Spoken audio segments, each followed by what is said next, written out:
إن الحمد لله نحمده ونستعينه ونستغفره ونعوذ بالله من شرور أنفسنا وسيئات أعمالنا من يهده الله فلا مضل له ومن يضلل فلا هادي له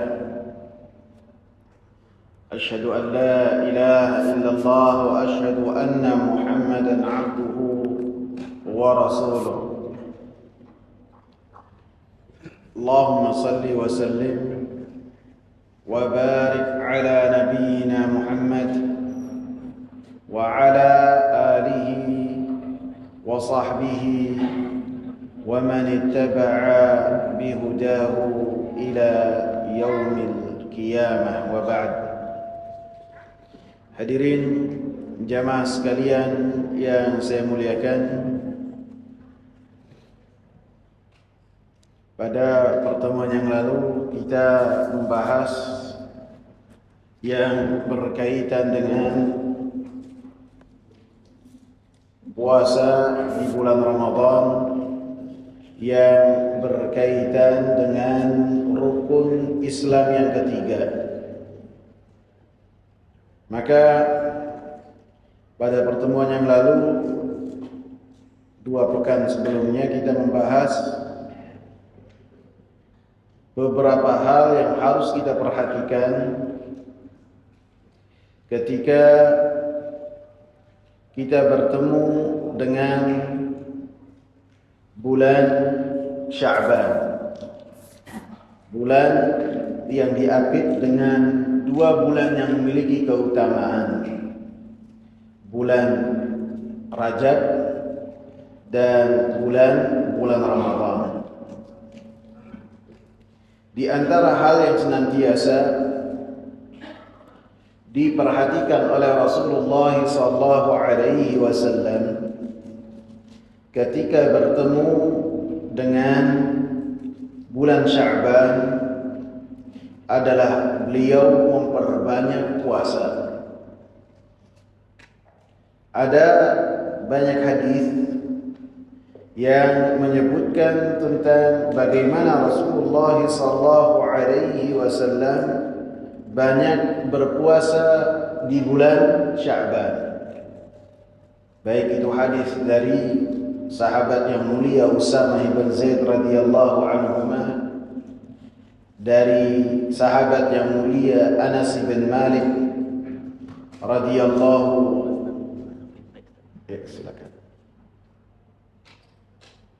dari Anas bin Malik radhiyallahu anhu, dari Aisyah radhiyallahu anha, dari Ummu Salamah radhiyallahu anha, yang semuanya menyebutkan tentang bahwasanya Rasulullah SAW sangatlah benar-benar memperbanyak puasa di bulan Sya'ban. Bahkan sampai Ummu Salamah radhiyallahu anha mengatakan, "Ma ra'aitu Rasulullah SAW yasumu syahraini mutatabi'aini illa Sya'ban wa Ramadan." Surah apa itu? Dari sini juga? Apa dikurangi lagi? Ya.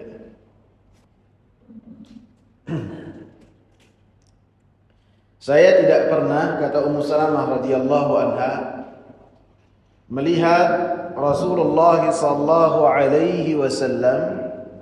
berpuasa 2 bulan berturut-turut kecuali bulan Sya'ban dan bulan Ramadan. Jadi Ummu Salamah radhiyallahu anha sampai memperkirakan bahwasanya Nabi SAW di bulan Sya'ban puasanya itu tidak putus dari hari pertama sampai hari bulan Sya'ban berakhir. Dan apa yang beliau katakan, yang yang disebutkan oleh Ummu Salamah radhiyallahu anha bertentangan atau sedikit menyelisihi apa yang dikatakan oleh Aisyah radhiyallahu anha. Aisyah radhiyallahu anha mengatakan, "Kana Rasulullah sallallahu alaihi wasallam yasumu hatta naqula la yuftiru." Kata Aisyah radhiyallahu anha bahwasanya Rasulullah sallallahu alaihi wasallam berpuasa sampai banyak berpuasa sampai kita mengatakan Nabi ini tidak pernah berbuka. Wa yuftiru hatta naqula la yasum. Dan terkadang Nabi sallallahu alaihi wasallam banyak berbuka di siang hari, tidak berpuasa sampai kita mengatakan kok Nabi tidak berpuasa. Kemudian kata Aisyah radhiyallahu anha, "Wa ma ra'aituhu fi syahrin aktsara siyaman minhu fi Sya'ban." Dan Nabi sallallahu alaihi wasallam tidaklah pernah berpuasa dalam satu bulan penuh. Tidaklah Nabi sallallahu alaihi wasallam berpuasa dalam satu bulan yang lebih banyak berpuasanya dari bulan Sya'ban. Jadi beliau banyak sekali berpuasa di bulan Sya'ban.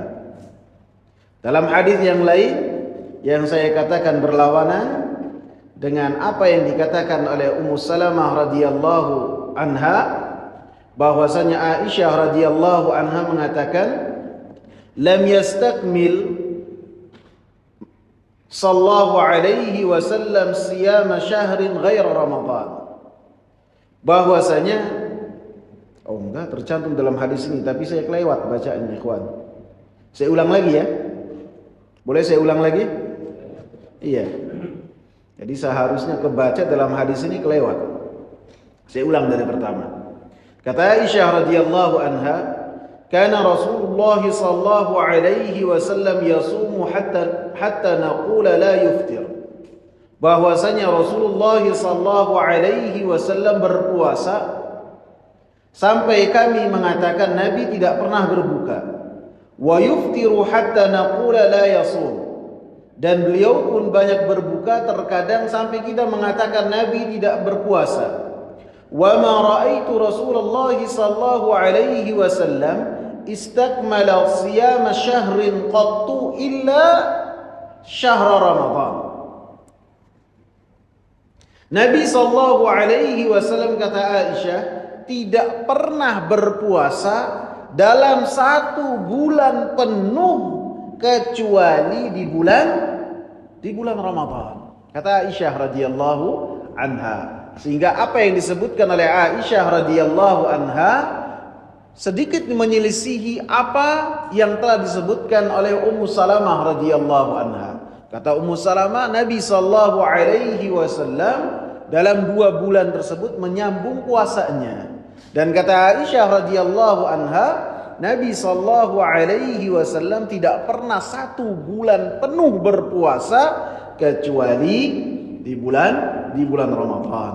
Kemudian beliau mengatakan hadis yang tadi saya sebutkan, "Wa ma ra'aituhu fi syahrin aktsara siyaman minhu fi Sya'ban." Dan saya tidak mendapati Nabi sallallahu alaihi wasallam dalam 1 bulan banyak berpuasa seperti apa yang beliau lakukan di bulan Sya'ban. Jadi banyaknya apa yang dibawakan oleh Nabi sallallahu alaihi wasallam di bulan Sya'ban tidak sampai puasanya itu penuh satu bulan.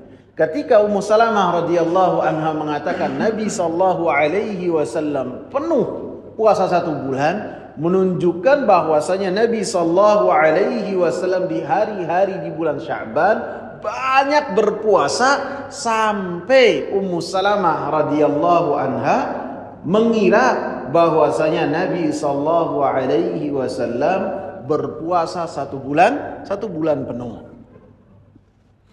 Kemudian Usamah bin Zaid radhiyallahu anhuma, beliau bertanya kepada Rasulullah sallallahu alaihi wasallam. Beliau mengatakan, "Ya Rasulullah, ya Rasulullah, lam araka tasumu min syahrin min asy-syuhuri ma tasumu min Sya'ban." Wahai Rasulullah, saya tidak pernah mendapati engkau berpuasa di bulan-bulan yang seperti engkau berpuasa di bulan Sya'ban. Bahkan sebagian ulama dengan membawakan hadis ini mengatakan bahwasanya bulan Sya'ban itu puasa yang dilakukan oleh Rasulullah sallallahu alaihi wasallam lebih banyak daripada apa yang telah beliau lakukan di bulan Muharram, maaf. Di bulan Muharram, karena puasa yang 1 bulan penuh hanya terjadi di bulan Ramadan. Bulan Muharram ada anjurannya dari Nabi sallallahu alaihi wasallam. Nabi mengatakan, afdalus siyami ba'da Ramadan syahrullahi al-Muharram. Puasa yang paling baik setelah bulan Ramadan adalah puasa yang dilakukan, siyam yang dilakukan di bulan Muharram. Di bulan Muharram. Bahkan para ulama membandingkan di antara keduanya mana yang paling afdal. Sebagian mengatakan Sya'ban yang paling afdal karena Nabi sallallahu alaihi wasallam melakukannya di bulan Sya'ban dengan puasa yang sangat banyak.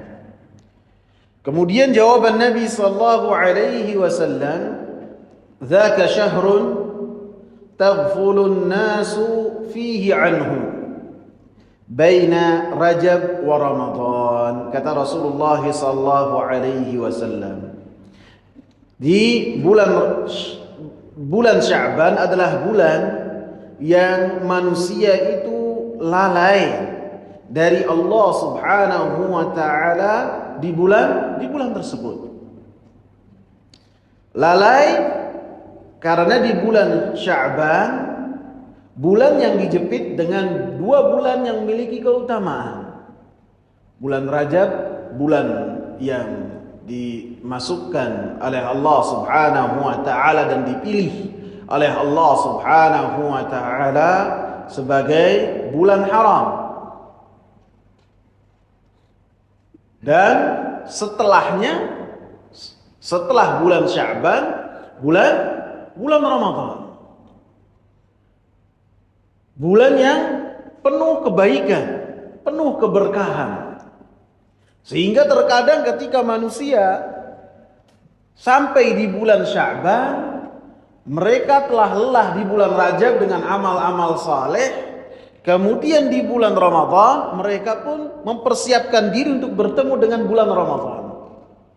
Bahkan ada yang sibuknya itu bukan dengan amal soleh ketika akan bertemu dengan bulan Ramadan, akan tapi setiap hari statusnya berubah di WhatsApp.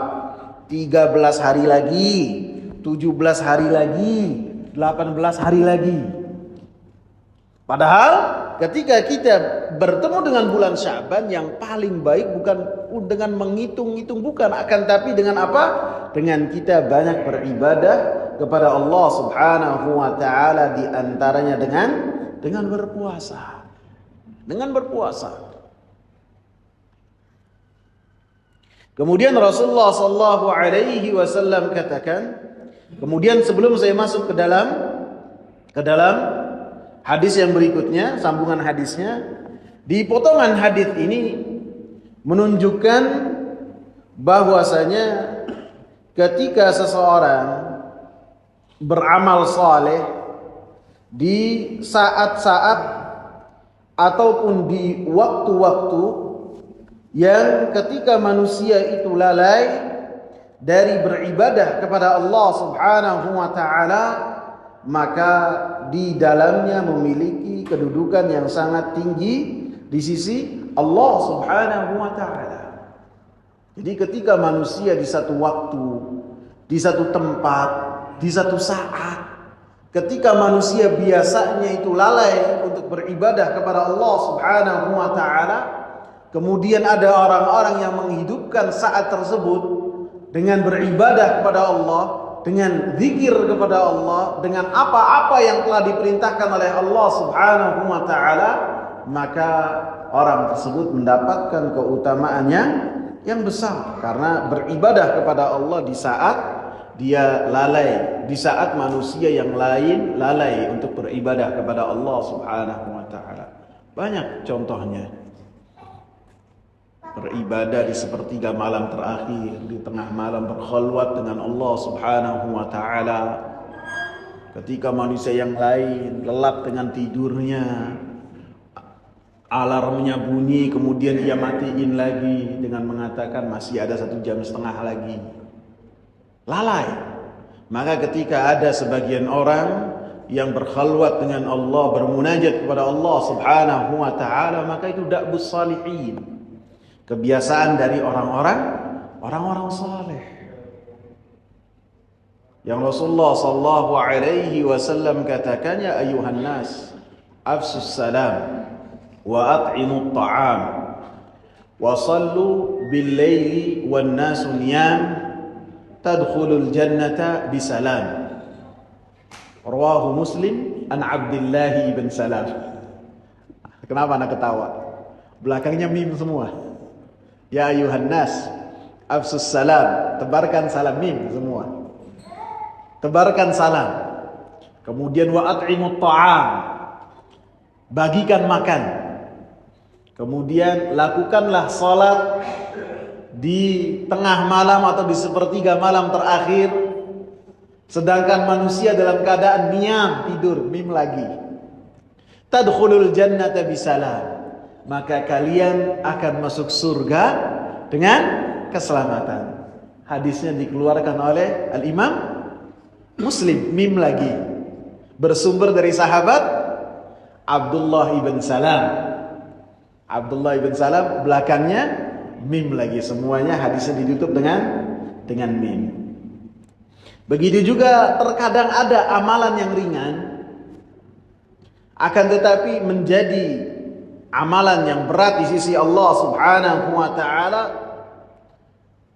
ketika amalan tersebut diantaranya dilakukan di saat manusia lalai kepada Allah Subhanahu wa taala. Contohnya apa? Rasulullah katakan, man dakhalas suq, siapa yang masuk pasar, faqala la ilaha illallah, kemudian dia berzikir dengan zikir ini, berdoa dengan doa ini, la ilaha illallah wahdahu la syarika lah, lahul mulku wa lahul hamdu yuhyi wa yumit wa huwa hayyun la yamut biyadihil khair wa huwa ala kulli syai'in qadir. Pasar adalah tempat yang melalaikan manusia dari Allah Subhanahu wa taala, yang menyibukkan manusia dari akhirat.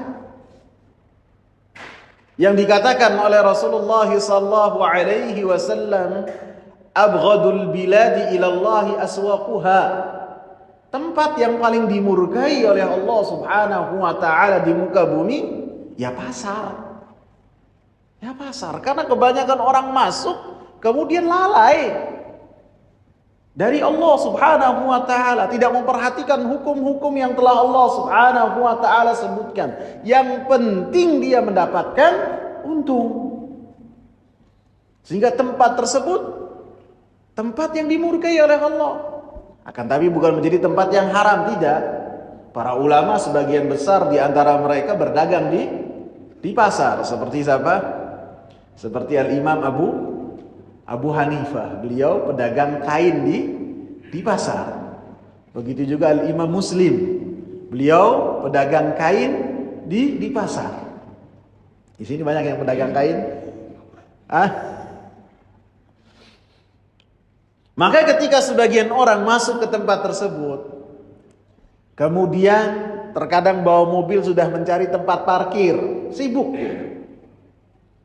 Terkadang begitu sampai pasar dia langsung mencari targetnya.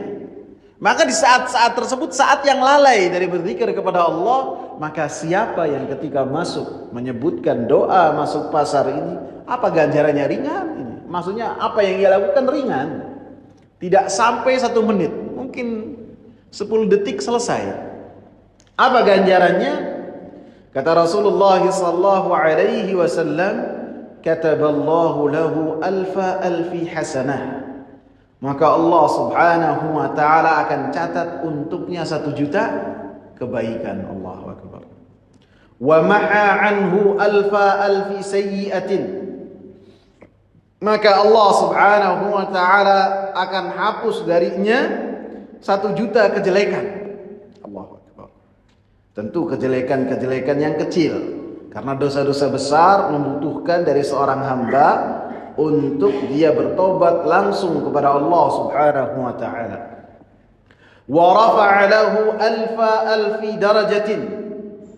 Dan Allah subhanahu wa ta'ala akan angkat kedudukannya 1 juta derajat. Karena alfi itu miliun, 1 juta. Wa buniya lahu baitun fil jannah. Maka Allah subhanahu wa ta'ala akan bangunkan untuknya, akan persiapkan untuknya rumah di surga. Rumah di surga dengan amalannya yang ringan, akan tapi di saat ia amalkan, di waktu ketika manusia lalai beribadah kepada Allah subhanahu wa ta'ala, maka akan mendapatkan kedudukan yang besar di sisi Allah subhanahu wa ta'ala. Kemudian Rasulullah sallallahu alaihi wasallam katakan, ketika menjawab pertanyaan Usama ibn Zaid, wa huwa syahrun turfa'u fihi al-a'malu ila rabbil alamin. Bulan Sya'ban adalah bulan yang di bulan tersebut amalan-amalan diangkat kepada Allah subhanahu wa ta'ala. Wa uhibbu an yarfa'a amali wa ana sha'im. Dan saya sangatlah cinta dan suka apabila amalan-amalan saya diangkat kepada Allah subhanahu wa ta'ala, dan pada saat itu saya dalam keadaan berpuasa dalam rangka melaksanakan ketaatan kepada Allah subhanahu wa ta'ala. Jadi itulah alasan yang disebutkan oleh Rasulullah sallallahu alaihi wasallam kenapa beliau banyak berpuasa di bulan Sya'ban. Kemudian saya lupa pekan sebelumnya atau pertemuan sebelumnya telah membahas apakah belum hadis yang berkaitan dengan idzan tasafa Sya'ban fala tasum. Udah bahas belum? Udah belum? Belum ya? Dalam hadis lain Rasulullah sallallahu alaihi wasallam mengatakan, apabila setengah dari Sya'ban berlalu, maka hendaklah apabila setengah Sya'ban berlalu, maka janganlah kalian berpuasa. Maka di dalam hadis yang kedua ini ada larangan dari Rasulullah sallallahu alaihi wasallam untuk seseorang berpuasa setelah setengah Sya'ban itu berlalu. Maka sebagian ulama mengumpulkan di antara 2 hadis. Hadis yang pertama yang Rasulullah sallallahu alaihi wasallam memperbanyak puasa di bulan Sya'ban, dan hadis yang kedua Rasulullah sallallahu alaihi wasallam melarang untuk siapapun berpuasa setelah setengah dari Sya'ban berlalu. Di antaranya ada yang mengatakan bahwasanya yang dilarang oleh Nabi sallallahu alaihi wasallam setengah Sya'ban berlalu, kemudian dia baru mulai untuk berpuasa. Tidak dari awal Sya'ban atau tidak dari setengah pertama Sya'ban dia berpuasa, akan tetapi dia setengah pertama berlalu kemudian dia baru berpuasa. Adapun apabila ketika seseorang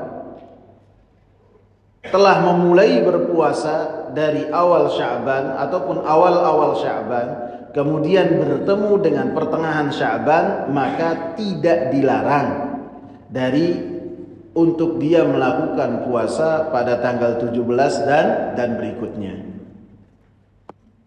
Mungkin kecuali yang dibolehkan, kalaupun orang yang tiba-tiba berpuasa setelah setengah Sya'ban berlalu adalah ketika orang-orang yang dia memiliki utang di bulan Ramadan, ataupun baik itu dari kalangan laki-laki ataupun perempuan. Selama ketika dia tidak melakukan puasa di bulan Ramadan karena ada uzur, baik itu uzur kesehatan ataupun karena dalam melakukan perjalanan, maka fa'iddatun min ayyamin ukhar, kata Allah, maka dibolehkan untuk dia tidak berpuasa di bulan Ramadan dengan ketentuan mengganti bilangan hari yang telah ia batal. Adapun ketika seorang dalam keadaan sehat walafiat, tidak melakukan perjalanan, tidak safar, kemudian dia tidak berpuasa di satu hari di bulan Ramadan, maka tidak bisa diganti dengan hari-hari yang lainnya. Karena yang Allah katakan fa'iddatun min ayyamin ukhar, bagi orang-orang yang memiliki uzur, baik uzur perjalanan ataupun uzur kesehatan. Akan tapi apabila dalam keadaan tidak dari keduanya, maka tidak mendapatkan bagian dari ayat fa'iddatun min ayyamin ukhar.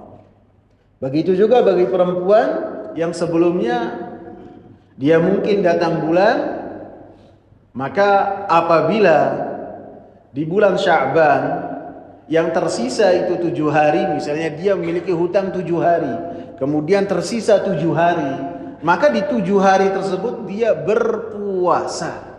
Bahkan sebagian ulama mengatakan tanpa dia meminta izin dari suaminya, karena sudah berubah menjadi perkara yang wajib. Beda dengan puasa-puasa sunnah, maka seorang istri ketika berpuasa meminta izin dulu kepada suaminya.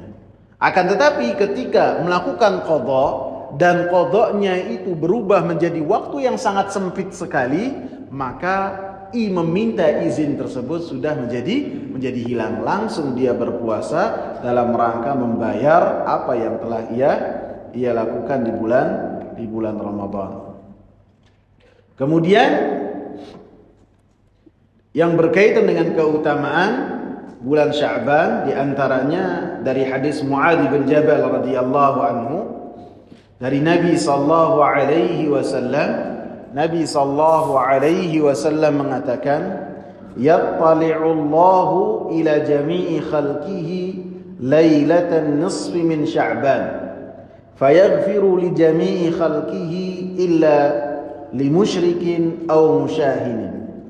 Allah subhanahu wa ta'ala akan menghadapkan kepada semua makhluk-makhluknya, akan melihat kepada semua makhluk-makhluknya di malam nisfu Sya'ban. Hadis ini dikeluarkan oleh Imam Tabrani dan Imam Ibn Hibban dan dikatakan dengan hadis yang sahih, dan dihukumi juga oleh Imam Albani dengan hadis yang bisa menjadi hujjah. Maka kata Rasulullah sallallahu alaihi wasallam, fayaghfiru li jami'i khalqihi, maka Allah subhanahu wa ta'ala memberikan ampunan kepada semua hamba-hambanya.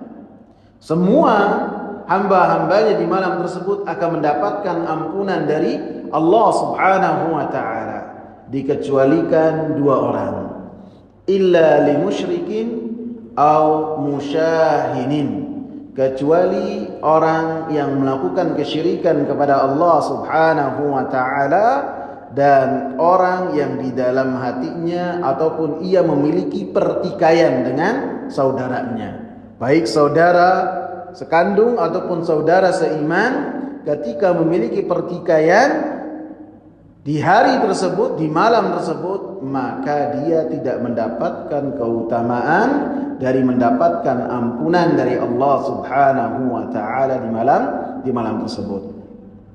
Maka apa yang telah dikabarkan oleh Rasulullah sallallahu alaihi wasallam kepada kita selama hadisnya itu adalah hadis yang sahih, yang sampai dengan kita dengan jalan yang benar, dan dikatakan juga oleh ahli hadis bahwasanya hadis tersebut hadis yang thabit, tertera dari Nabi sallallahu alaihi wasallam, maka kita memiliki kewajiban untuk mengatakan sami'na wa ata'na. Kita harus mengatakan sami'na wa ata'na. Kita tunduk dan patuh. Kita membenarkan apa yang telah dikabarkan oleh Rasulullah sallallahu alaihi wasallam. Tanpa kita mengatakan ketika Rasulullah menyebutkan tentang sifat-sifat Allah, tentang apa yang dilakukan oleh Allah, dengan mengatakan atau menyerupakan sifat tersebut dengan makhluknya, dengan selain Allah. Tidak boleh. Maka ketika kita membahas hal ini, Allah menampakkan diri, Allah melihat kepada hamba-hambanya, maka kita katakan sami'na wa ata'na. Dan apa yang dilakukan oleh Allah Subhanahu wa taala seperti yang dikabarkan oleh Rasulullah, haruslah kita katakan laisa kamitslihi syai'un.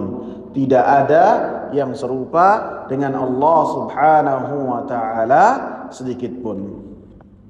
Dan di dalam hadis ini juga peringatan untuk kita semua, untuk kita waspada terhadap kesyirikan kepada Allah Subhanahu wa taala, supaya kita mendapatkan keutamaan ini.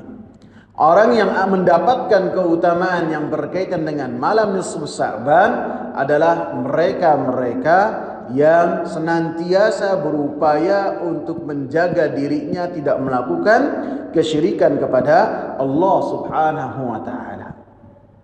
Baik itu kesyirikan-kesyirikan kecil seperti riya, seperti sum'ah, seperti bersumpah dengan nama selain Allah, seperti tamimah, memakai jimat, ataupun syirik-syirik kecil yang lainnya. Lebih-lebih kesyirikan-kesyirikan yang besar, maka harus menjauh dari kesyirikan kepada Allah Subhanahu wa taala supaya kita mendapatkan keutamaan ini. Akan tetapi apabila kita merujuk kepada apa yang telah dikatakan oleh Abul Anbiya, bapaknya para nabi, Nabi Ibrahim alaihi salam, beliau mengatakan dalam surat Ibrahim, yang apa yang beliau katakan ini menjadikan kita takut terhadap tauhid kita. Apabila sekelas Nabi Ibrahim alaihi salam berkata dengan berdoa kepada Allah Subhanahu wa taala dengan doa ini, bagaimana kita? Beliau berdoa kepada Allah Subhanahu wa taala, wa idh qala Ibrahim rabbi ij'al hadzal balada aminan wajnubni wa baniya an na'budal asnam. Dan ingatlah, surat Ibrahim ayat 35, dan ingatlah ketika Khalilullah, kekasih Allah, seseorang yang telah diuji dengan banyak perintah dari Allah Subhanahu wa taala, tetap tegar di atas ketaatan kepada Allah Subhanahu wa taala, di atas tauhid kepada Allah Subhanahu wa taala. Beliau berdoa kepada Allah, Rabbi ja'al hadzal balada aminan. Ya Allah, jadikanlah kota Mekah ini menjadi kota yang aman. Wajnubni wa baniya an na'budal asnam. Dan jauhkanlah aku dan kedua anakku. Baniya ini bisa diartikan kedua anakku, yang mana kedua anaknya adalah Ismail dan Ishak. Dan kedua anaknya beliau ini adalah nabi. Jauhkanlah aku dan kedua anakku an na'budal asnam. Jangan sampai menyembah berhala. Jangan sampai melakukan kesyirikan kepada engkau. Bisa diartikan baninya ini kedua anak beliau, bisa juga diartikan ditafsirkan sebagai anak keturunan dari Nabi Ibrahim alaihi salam. Kedua-duanya bisa. Apabila seorang Nabi Ibrahim alaihi salam berdoa dengan doa ini, maka bagaimana dengan kita? Sehingga dikatakan oleh Ibrahim At-Taimi, man ya'manul bala ba'da Ibrahim, siapa yang akan merasa aman dari musibah tersebut apabila Nabi Ibrahim takut terhadap hal tersebut. Al-Imam Ibn Katsir rahimahullah beliau mengatakan ketika membahas ayat ini, yanbaghi likulli wahid an yad'uwa bihadzal du'a. Sudah menjadi suatu keharusan bagi setiap orang yang bertauhid, apabila bapaknya para nabi berdoa dengan doa ini, haruslah dia berdoa dengan doa ini. Nabi Ibrahim ini orang yang bertauhid kepada Allah di tengah kesendiriannya. Hanya beliau, dua istrinya, dua anaknya dan ponakannya, Nabi Lut alaihi salam. Adapun yang lain di dalam kesyirikan kepada Allah Subhanahu wa taala. Maka beliau katakan pada ayat sesudahnya, alasan kenapa beliau berdoa dengan doa demikian, Rabbi innahunna adlalna katsiran minan nas. Ya Allah, sesungguhnya berhala-berhala tersebut, sesembahan-sesembahan selain Engkau telah menyesatkan kebanyakan dari manusia. Banyak korbannya. Apabila korban yang berkaitan dengan beribadah kepada Allah ini sangat banyak dan sangat kelihatan di mata seseorang, maka harus dia takut akan keimanannya sebagaimana Nabi Ibrahim. Pada zaman wabah yang alhamdulillah telah kita lewati, ketika berita-berita membahas tentang penyakit, kemudian kita menyaksikan banyak orang-orang yang kita kenal, mereka meninggalkan kita terkena dari virus tersebut, maka pada saat itu kita takut apabila kita terkena dari penyakit tersebut. Dan ini sudah menjadi suatu hal yang wajar dan dimaklumi.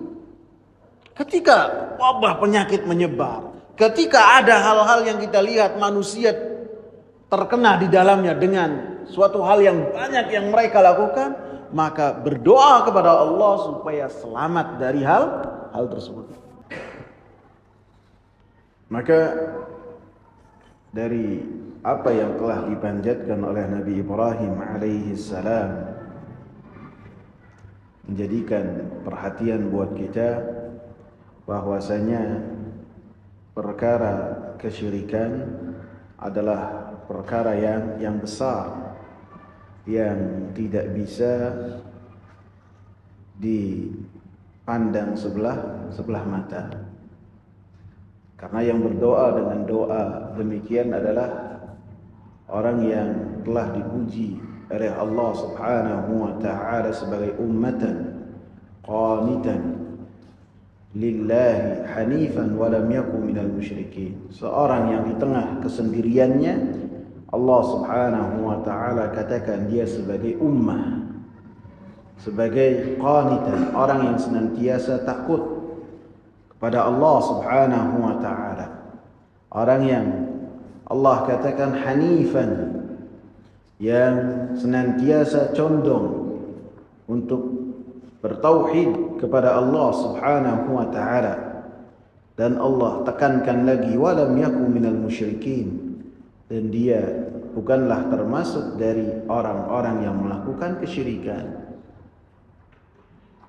Sehingga ketika sebagian orang mengklaim bahwasanya Nabi Ibrahim alaihi salam dari mereka, baik itu dari orang-orang Yahudi, orang-orang Nasara, ataupun sebagian dari orang-orang Arab, di zaman jahiliyah bahwasanya mereka pengikut Nabi Ibrahim, maka Allah ingatkan bahwasanya Nabi Ibrahim walam yakun minal musyrikin, bukanlah termasuk dari orang-orang musyrikin, sehingga apabila kalian melakukan kesyirikan kepada Allah Subhanahu wa taala, maka kalian bukanlah pengikut dari Nabi Ibrahim alaihi salam.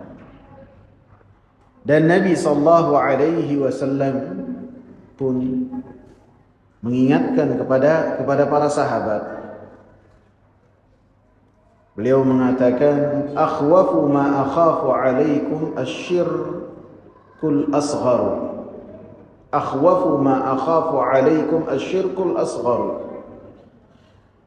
Perkara yang paling saya takutkan atas kalian adalah kesyirikan yang kecil. Kesyirikan yang kecil, walaupun namanya kecil, dikatakan oleh Rasulullah sebagai sesuatu yang kecil, akan tapi dikatakan kecil karena tersembunyi. Karena disebut juga dalam hadis lain asyirkul khafi. Dikatakan sebagai syirik yang kecil, akan tapi hal tersebut adalah termasuk dosa besar yang paling besar. Bahkan Ibnu Taimiyah rahimahullah memasukkan kesyirikan secara umum ke dalam ayat innallaha la yaghfiru an yushraka bihi wa yaghfiru ma duna dzalika liman yasha. Sesungguhnya Allah Subhanahu wa taala tidak memberikan ampunan kepada kesyirikan. Dan Allah Subhanahu wa taala memberikan ampunan kepada dosa-dosa selain kesyirikan dengan ketentuan apabila Allah Subhanahu wa taala menghendaki. Akan tetapi apabila seorang terjerumus dalam kesyirikan, kemudian dia bertaubat kepada Allah Subhanahu wa taala dengan taubat yang benar sebelum kematian menjemputnya, maka bergembiralah bahwasanya taubatnya diterima oleh Allah Subhanahu wa taala. Dan Allah katakan dalam Al-Qur'an, qul ya ibadiyalladzina asrafu ala anfusihim la taqnatu min rahmatillah. Katakanlah wahai Nabi Muhammad, wahai hamba-hambaku yang kalian telah melampaui batas atas diri mereka dengan dosa apapun juga, baik dosa kecil, dosa besar, kesyirikan kepada Allah, kekufuran, kemunafikan, murtad, atau apapun juga, ketika mereka kembali kepada Allah Subhanahu wa taala dengan taubat yang benar, maka sungguhnya Allah Subhanahu wa taala yaghfiru dzunuba jami'a. Allah Subhanahu wa taala mengampuni semua dosa-dosa. Antum perhatikan wahai saudara-saudaraku, di dalam hadis ini Rasulullah mengatakan sesuatu yang paling saya takutkan kepada kalian. Kalian di dalam hadis ini bukanlah kita-kita yang dalam hadis ini. Bukan kita-kita yang sibuk dengan dunia, yang di dalam majlis ilmu terkadang paling banyak 3 kali sepekan datang. Kalian dalam hadis Rasulullah sallallahu alaihi wasallam siapa? Sahabat-sahabat Nabi sallallahu alaihi wasallam. Sahabat-sahabat Nabi yang keimanan mereka telah mendapatkan pujian langsung dari Allah Subhanahu wa taala, radhiyallahu anhum wa radu an. Allah ridha kepada mereka dan mereka pun ridha kepada Allah Subhanahu wa taala. Sahabat-sahabat Nabi yang mana mereka berjuang bersama dengan Nabi sallallahu alaihi wasallam sampai titik penghabisan darah-darah mereka, harta-harta mereka, bahkan nyawa-nyawa mereka pertaruhkan dalam rangka membela tauhid, kalimat la ilaha illallah. Akan tetapi Nabi sallallahu alaihi wasallam katakan apa? Akhwafu ma akhafu alaikum. Yang paling saya takutkan kepada kalian. apabila hal ini ditujukan kepada Abu Bakar, kepada Umar, kepada Utsman, kepada Abdurrahman bin Auf, kepada Sa'id bin Zaid, kepada Talha, kepada Abu Ubaidah, maka bagaimana dengan kita? Harus takut terhadap kesyirikan. Yang takutnya itu bukan takut yang negatif, yang jelek, yang tercela, bukan.